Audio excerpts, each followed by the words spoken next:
All right, this is Unit 4. We're going to talk about polynomials in this unit. To start our first set of notes, we're going to have the foldable. So go ahead and get the foldable out that you picked up in class, and we will start notes on that. Okay, so I have a couple of these filled out. So what I want to do is I want to start with product of powers. So I want you to go ahead and write down this rule on the front of the flap. A to the m times a to the n. Notice they both have the same base, and the rule says that we add the exponents. So let's come up here to this part of the foldable. So for you, you're just going to open your flap.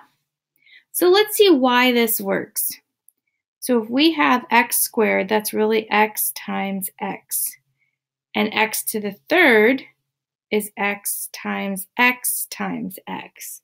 So if you look at that, we have 1, 2, 3, 4, 5 x's.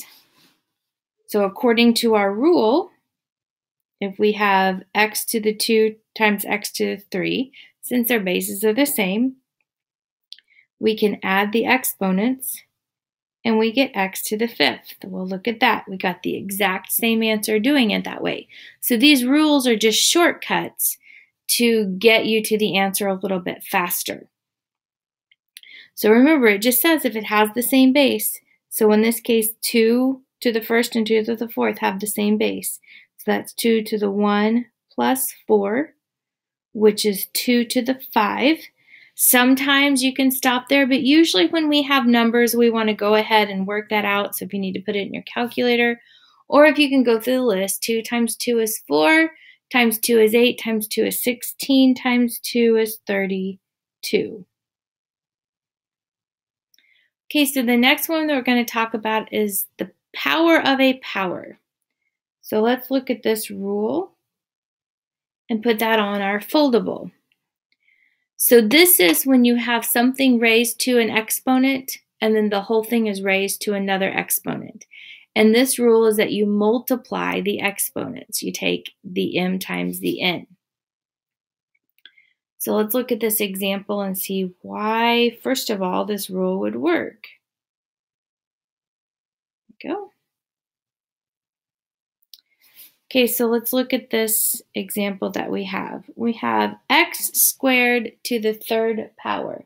So that means that we have 3 x squared times x squared times x squared. And x squared we know is really just x times x. And the next one is x times x. And the next one is x times x. Well, there's 6 of them, so that's x to the 6th. So let's go over here and let's try it with the rule. It said that we multiply the exponents. Well, 2 times 3 is 6, so that is x to the 6th power. So let's try this one. This one's a to the 4 times 4, which is a to the 16th. Okay, so let's look at our next rule and see what we have here. Power of a product. So product means we have 2 numbers multiplied by each other, so a times b. That whole thing is raised to an exponent, to the power of m. So this one means that we take the m, or the exponent, and it goes to every single term. So let's go see maybe why this would work. So go back up here. For you, just opening your flap of your foldable. How does this work? Well, this is to the third power again. So this is really 2 times x times 2 times x times 2 times x. Well, if I rearrange that, it's 2 times 2 times 2 times x times x times x. Well, there are 3 2's. And there are 3 x's, and we know that we can take any number, when the base is a number, to a power. We can go ahead and simplify that. 2 times 2 is 4 times 2 is 8, x to the third. And that was quite a bit of writing. If we come over here, really what we're saying is, this is to the first power, this is to the first power, we're saying 2 to the 1 times 3 and x to the 1 times 3. So we are getting 2 to the third power times x to the third power, and 2 to the third power is 8 times x to the third. So it worked. So this next example, the 4 goes to both terms. So x to the 2 times 4, remember there's invisible 1 there, y to the 1 times 4. So 2 times 4 is 8, 1 times 4 is 4. And you get your answer. All right, so now we're going to move to the power of a quotient. Quotient means, or quotient of powers, sorry, quotient of powers. Quotient means divide, so we're looking at division problems here. So we have the quotient of a to the m over a to the n. Now this is important because these have to have the same base in order for it to work. And my subtraction sign looks more like a multiply sign, so let's fix that. M minus n. So if they have the same base, you just subtract your exponents. The top minus the bottom. You always subtract the one on the bottom from the top. The denominator is subtracted from the numerator. So let's go look at this example. So let's first look at why would this possibly work. So we have x to the fourth, which we know is x times x times x times x, over x to the third, which is x times x times x. And we know that anything over itself is equal to 1. So I have 3 groups. So I have 1 times 1 times 1 times x. Well, 1 times 1 times 1 is 1. And we know that we don't have to write the invisible 1. We can just write x. Well, the rule said that if I subtracted the bottom from the top, so I would take 4, I would subtract the 3, and so I would get x to the 4 minus 3, which is x to the first power. We've already said the first power doesn't have to be shown. Same thing works if the base is a number. So this is 3 to the 5 minus 2, which is 3 to the third power. 3 times 3 is 9, times 3 is 27. Okay, so now we have power of a quotient. So let's look at that example on our flap. This means that we have different bases dividing each other. So in the numerator we have an a, and the denominator we have a b. It is raised to the power of m. The exponent goes to the top and the bottom in both of these. You're going to have a to the 1 times m and b to the 1 times m. So let's look at the example and let's see exactly why would this rule work. How would this actually work out? So we have x over 2 to the 4th power. So that's x over 2 times x over 2 times x over 2 times x over 2. That's 1, 2, 3, 4. That's x to the 4th over 2 to the 4th. So that's x to the 4th. 2 times 2 is 4, times 2 is 8, times 2 is 16. Okay, like I said, that's a little bit of extra work. So let's try the rule here. So this is 1 and this is 1. So this is x to the 1 times 4 over 2 to the 1 times 4. And you get x to the 4th over 2 to the 4th, which is the exact same thing that we had before. Okay, so there are a few more here. That's okay on this next example. If it doesn't have an exponent, it's a 1.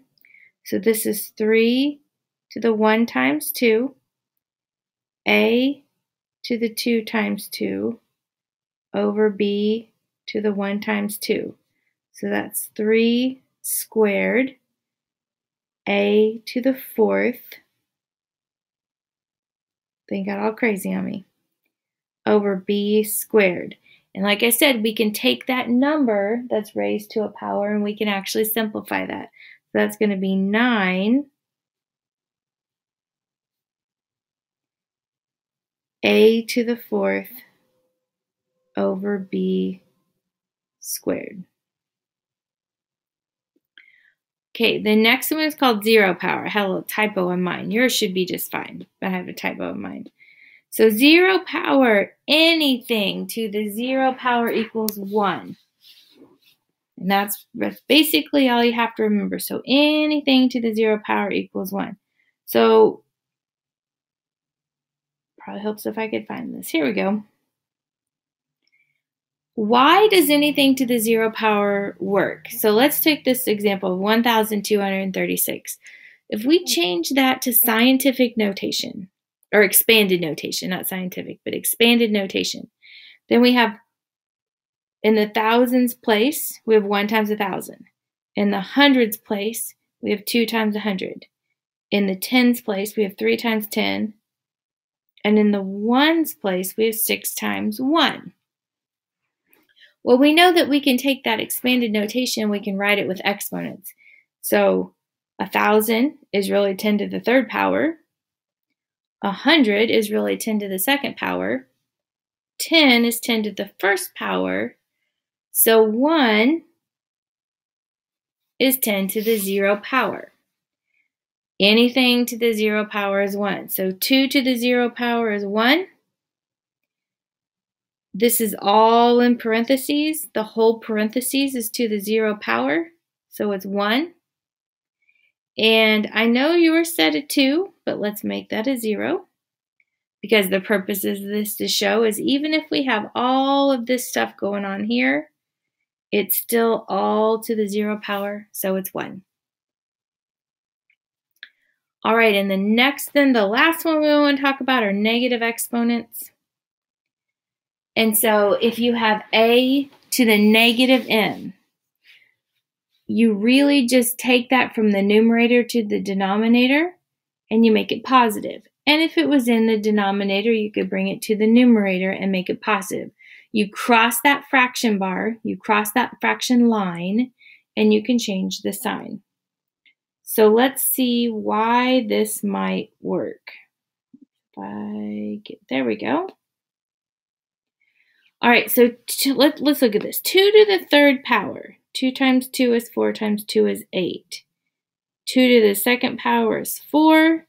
2 to the 1st power is 2. 2 to the 0 power is 1.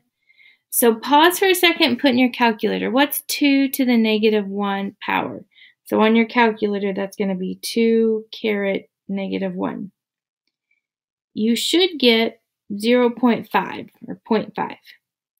Which is really 1/2. 1/2 and 0.5 are the same things.